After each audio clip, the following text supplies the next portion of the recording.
Well, that was going to be what? Well, is it going to last? Probably. It should. They'll put powder on it. How are you doing, Jack? Good, Low how are tech you? here today. I'm Matt Little Holloway, bit. Mojo 50 Radio. Jack Posobiec, good to meet you. Pleasure, man. Your Twitter feed has probably assisted more small-time newscasters, more entry-level political writers than I think anyone on Twitter right now. You've set the course for so many people to become more aware of the politics of the country. Well, thank you. I really appreciate that. It means a lot. I mean, you're huge with our audience, and sorry, my arm isn't longer. Oh, yes. We'll get you a tripod. I have to ask Charlie to get that at the next package. Yeah, seriously. But, we had some complications. We couldn't turn up. So running solo, man. Going old school. It happens, man. It happens. No, I remember when I have days, it used to just be me and the iPhone here, just going to debates or, some kind of Hillary thing, or Huma Abedin was doing a fundraiser in D.C. and we showed up in Georgetown and we're asking if I asked her if the Muslim Brotherhood was paying for her divorce lawyer with Anthony Weiner. From which husband? With Anthony Weiner. Yeah, Anthony Weiner. But then they ended up staying together. And you know why they stay together? They stay together so they can't be compelled to testify against each other. I had actually read something like that. I believe it was on your She had filed for divorce, but they later dropped it. Yeah. So right now, going into 2022, there's massive concern that as the vaccine mandates are starting to get flipped over in the courts, yes. What's the next steps? And I know we had Robert around here, Congressman Robert, discussing how Florida just became the 22nd state to allow open carry, constitutional carry. How long do you think it is under this government, should it persist, that we're going to see a more substantial attack on the Second Amendment? I mean, all that's standing between right now is two Democrats, Joe Manchin and Kyrsten Sinema, allowing the filibuster to be broken, and then the Democrats in Congress can ramrod through essentially anything they want. Well, but they still have to get anything like that through the Supreme Court. And even though, I do understand that, Gorsuch and Kavanaugh and Barrett, they are not Clarence Thomases, put it that way. Mildly. But, yeah, right. But I do think that when it comes to the Second Amendment, because the Second Amendment, the way it's written, it is the clear letter of the law. Right there, shall not be infringed. And so I think that it's something when you understand that they are more textualists than originalists, whereas I believe Thomas would consider himself more of an originalist. I think you have a situation there where they're pushing stuff up. You're going to get more decisions like Heller, where in Heller it was found that essentially you cannot pass laws that negate the positive expression of the Second Amendment, of the right to keep and bear arms. So that's the reason the words to keep arms is one part of it, but to bear arms is the positive expression. Yes, to keep means to possess, to own, to obtain, to have, in your home, in your person, and be able to keep them. But to be able to bear them, that of course is talking about use. And we talk about use in terms of I'm going to be interviewing Kyle Rittenhouse in a little while here, and I talk about it as well because, and he said it how many times, if he didn't have the Second Amendment, he would have died that night. Yeah, and I think everybody understands that. He would not have made it out of that.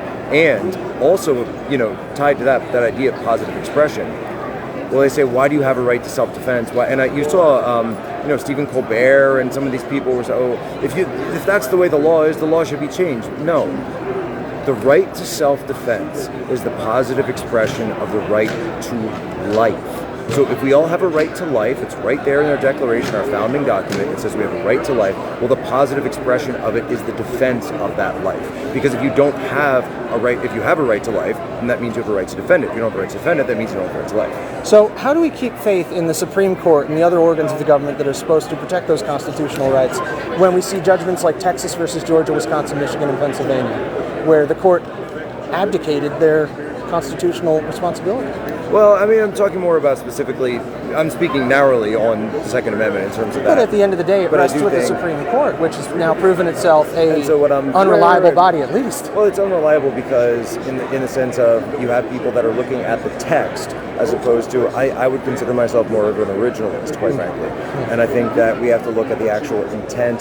Some of the words obviously may be different from some, the vernacular English that we use today. And I think we need to understand what the intent of the founders was when they wrote those words. That being said, the Second Amendment is written in such a way where it's pretty clear as day with blinking headlights, shall not be infringed. And of course, it's only, a lawyer with 10 JDs and, how many clerkships would be able to say, shall not be infringed. Well, maybe they really meant, they read all these different things into it. It's like the way they read abortion as a right into the Constitution when it's nowhere to be found anywhere in the text of the Constitution. And so I think, though, at the end of the day, beyond the court, the final power of everything rests with the people. That's the purpose. That was the intent of the 10th Amendment. That was the intent of the founders in general, was to keep the most power with the people. And I think that we are dealing with a situation here where, when you're in the state of Tennessee, and I always bring this one up, where the school council had said, we don't want masks on kids. The governor came out and said, we don't want masks on kids. But then you had a federal judge saying, well, a bureaucrat in Washington, D.C., thousands of miles away, says there should be masks on kids. So we're going to overturn, right, the decisions of the local board and the decisions of the governor. Now you've got a broken type of federalship. And I really think that in situations like that, you just have to say, we at the local level, we're not going to comply. We're just not going to comply. So now we're getting into state versus federal level polarization plus left-right political polarization. So honest to God question. Hypothetically, the Republican Party fails to retake control of the House and Senate in 2022, and we see... I think it's likely that they'll... I think it's certainly likely the too. House and probably the Senate too, honestly. I agree, but hypothetically, we see another 4 years of Biden-Harris or whoever they prop up in his place, because I think we both know very well he's not at the controls. I would be shocked if Biden were to win in 2024. I would be absolutely shocked. I would be as well. But there's been a lot of talk about peaceful divorce. Do you think we see that with 4 more years of Democrat socialist governance? Yeah, so, if when I hear people talk about national divorce, I mean, there's no question that it could not be peaceful if people ever tried to do it. I think that question's kind of been asked and answered. Yeah. But I do think that we're going to have, what we're seeing now isn't necessarily more of a divorce, it's more of like a national separation, right?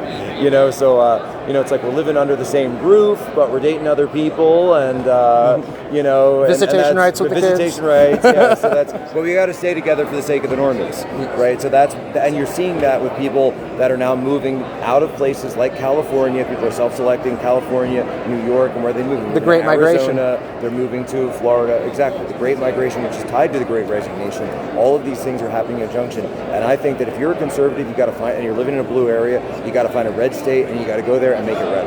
Absolutely. All right, well, thank you so much, Jack, for some of your time. God appreciate bless. it. Big fan, man. God bless you as well. Thank you. Appreciate it. And Merry Christmas. Merry Christmas.